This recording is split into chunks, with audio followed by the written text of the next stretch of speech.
Au café de la vérité. Aujourd'hui, je vais vous parler d'une chose que Satan se sert énormément pour vous éloigner du vrai évangile. On appelle ça l'idolâtrie.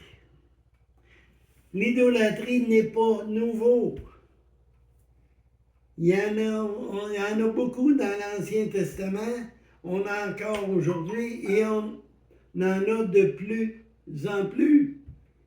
L'idolâtrie est un grand fléau que Dieu a interdit. Le commandement de Dieu, le deuxième dit, tu ne te feras point d'image. J'allais trouver ça dans Exode, dans Deutéronome 5. C'est simple, aucune idole. On va regarder dans Habakkuk, le chapitre 2 et les versets 18 et 19. N'oubliez pas, la parole de Dieu va être la seule vérité. Lorsque vous allez mourir, Dieu va vous demander pourquoi je te laisserai rentrer dans mon ciel. Ah, mais là, moi, c'est parce que je priais une dodole en or qui s'appelle telle ou telle chose, puis regarde, je le mérite. Dieu va dire, qu'est-ce que tu as fait de mon commandement? Qu'est-ce que tu as fait de ma parole? Regardez ce qu'Habakkuk dit maintenant, au verset 18. À quoi sert une image taillée? Pour un ouvrier, la taille. À quoi sert une image en fonte qui enseigne le mensonge? Pour que l'ouvrier l'ait fait, place en elle sa confiance, tandis qu'il fabrique des idoles muettes. Je ne sais pas, là, moi, j'ai jamais vu une de ces petites statues-là me répondre, ni d'image me répondre, hein? Malheur à celui qui dit au bois, lève-toi, à une pierre muette, réveille-toi, donnera-t-elle instruction? Voici qu'elle est garnie d'or et d'argent. Il n'y a point en elle un esprit qui l'anime. Je suis en voyage au Pérou, on est dans un petit village. Il s'appelle Churin. C'est pauvre, mais il transporte une statue de supposément Marie, mais c'est pas elle parce que Marie, elle est morte. Et personne ne sait à quoi qu'elle ressemble. Et ils l'ont toute bien habillée puis décorée avec de l'or. Ils ont de la misère à manger, mais ils décorent des statues d'or. Et cette statue-là, elle fait quoi? Elle n'est même pas de se promener de seule, tous les autres sont trouvés de la promener. Que ce soit une statue de Marie, de Bouddha, Krishna, un veau d'or, ce sont des faux dieux. Ils vous envoient directement en enfer. Et vous allez voir que l'éternité en enfer, c'est long.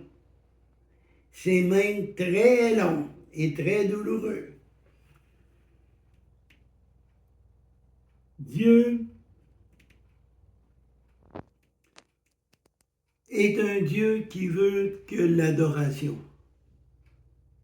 aille à lui, pas dans des choses vaines, dans des choses mortes. Satan, lui, veut vous éloigner de Dieu. Fait que lui, il vous envoie vers des belles petites images dont, hey, wow, hein? Mais aucune religion ne sauve. Aucune religion ne sauve. C'est la relation qu'on a avec Jésus. C'est lui sur la croix qu'il est mort pour nous. Dans Jean 14,6, on l'a ici, ça nous dit, Jésus a dit, je suis le chemin, la vérité et la vie. et nul ne peut aller au Père que par moi. Il n'y a pas personne d'autre, même si le pape dit que Marie est plus importante que Jésus, c'est faux. Dans la Bible, Marie, elle est nommée 19 fois. Jésus, combien de fois? Moïse, combien de fois? Abraham, combien? Des centaines et des centaines de fois. Vous allez dire qu'elle est importante? Si elle serait importante, là, son nom serait écrit souvent là-dedans. On vous envoie en erreur. J'ai justement partagé ce verset-là. Et une personne que je connais qui a été élevée pas loin de chez moi me répond, moi je connais plusieurs chemins. Mais des chemins t'amènent en enfer, t'amènent dans un trou, il ne débouche pas au ciel. Dieu l'a dit, il n'y en a rien qu'un. Jésus a dit, je suis ce chemin. Il n'y en a pas d'autre. Souvent, on va placer des idoles, des biens. On va aussi prendre des acteurs, des chanteurs, des sportifs. Hein? Je regardais là, hier une partie de hockey un bout, puis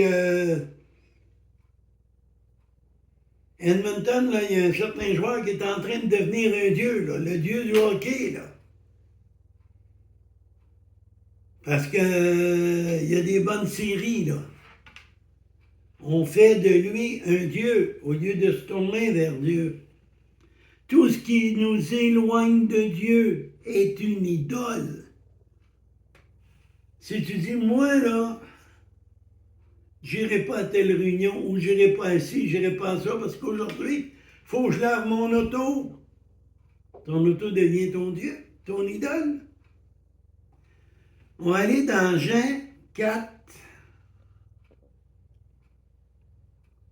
le chapitre 4, et le verset 23 et 24.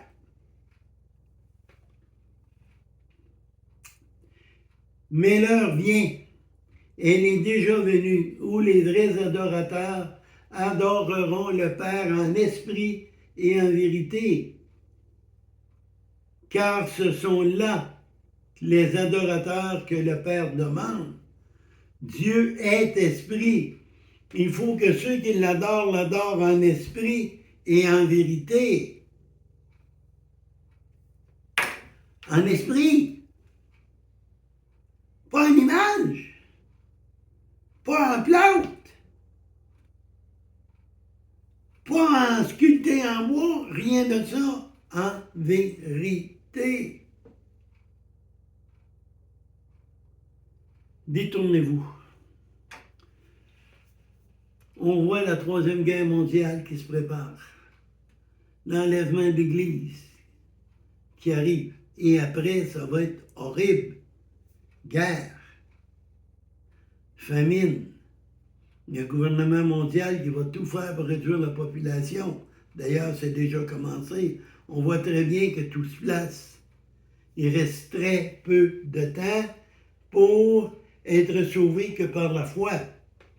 Parce que ceux qui vont manquer l'enlèvement, après, vont pouvoir venir à Dieu pareil, mais ils vont devoir payer de leur vie. Moi, j'aime bien mieux y aller gratis. Un don gratuit. Un don, c'est un cadeau.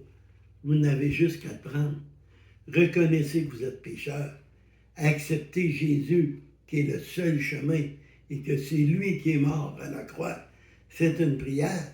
Père, je te demande pardon, et je te remercie parce que tu nous as donné Jésus pour payer pour mes péchés. Sur cela, faites cette prière. Partagez, mettez les pouces en l'air, et que Dieu vous accompagne et vous bénisse, et que l'Esprit Saint vous éclaire. Amen.